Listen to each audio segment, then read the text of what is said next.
kokošinsko smo govorili, potem smo govorili tudi o prežganki, o korenjevi juhi in danes bomo govorili o januarskih juhah. In to so pa res nekaj posebnega. In za januarske juhe nikoli ne sme manjkati zelnete glave, lahko tudi kislega zelja, potem tega ohrovta, ki ima zelo lepe zelene liste, potem ima tole, da je tudi vse te rezonanje, potem ne sme manjkati moroz, noben dan, in ne sme manjkati pastinaka, imamo dan se prekrasen pastinakov čips, no in ne sme manjkati koren in peteršilj. In to so cel januar, moramo to tudi jesti. Veš, Marija, zanimivo se mi zdi, ko govorimo o pripravi juh sveže zelenjave januarja, pomislimo za januarja in nobene zelenjave. Ja.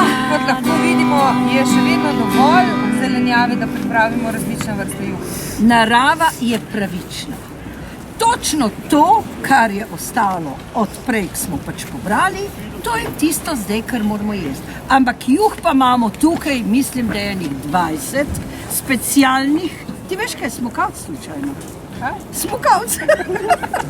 No, toliko juh, da bomo tukaj, jaz nas rečem. Kaj se to vprašanje zastavljaš, Marija? Jaz mislim, da bomo nahranili celo tržnico, potem bomo nahranili tudi vse mimoidoče in vidim, da kar ljudje prihajajo. Tule imamo res polne lonce različnih juh, tudi o ričetu, kakšno rečemo.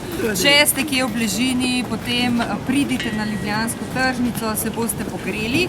Poleg tega boste lahko izbirali tudi glede na vrsto morebitnih zdravstvenih težav, ker odvisno od tega, kaj imamo v juhi in katere sestavine zaužijemo, potem tudi vplivamo na funkcije v našem telesu. Jaz bi rekla, vse te sestavine, ki jih imamo tukaj, vplivajo na to, da pravzaprav vsi prebavni organi boljše začnejo delovati, da se prenovimo, poleg tega pa tudi vplivajo na, bom rekla, tudi na prečiščevanje, to je res, in tudi na kakšen miligram se tudi shujša. Bodiva zdaj zelo konkretni, sem že pri gospe Veri, ki pripravlja nekaj iz zelja. Ja, zelnate glave, jo čistimo s tržne stran, narežemo, damo to zelje kuhati, posebej.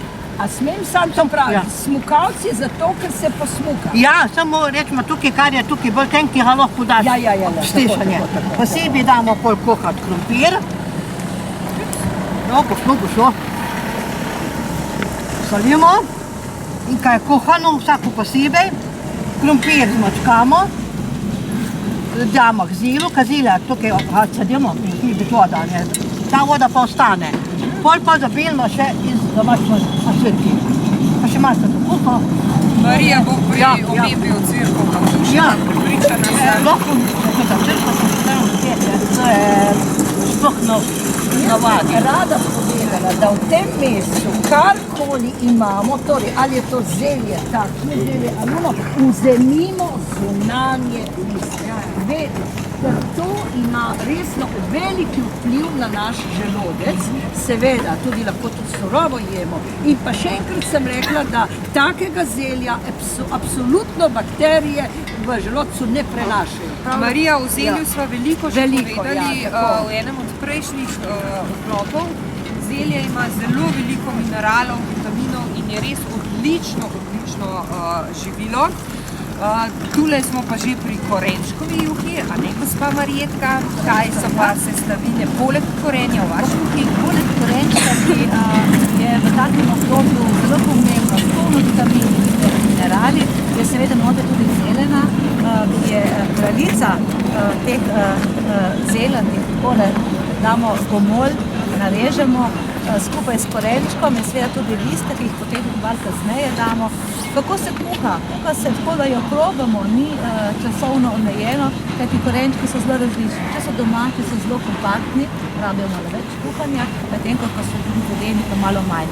Je pa to zelo dobro, lahko prebavljivo in za želodec odlično. Jaz bi dodala, zelena je tista, ki spodbuja v naših jetrih, da se encimi razstavljalni začnejo sploh tvoriti. Torej zelena je, bom rekla, res tako, in tista, ki bo resnično še bolj pomagala pri našem prečiščevanju. In tudi povzroča, da se prebavni sokovi več izločajo in tudi pH v želodcu uravnava. Ampak imate vi tudi por.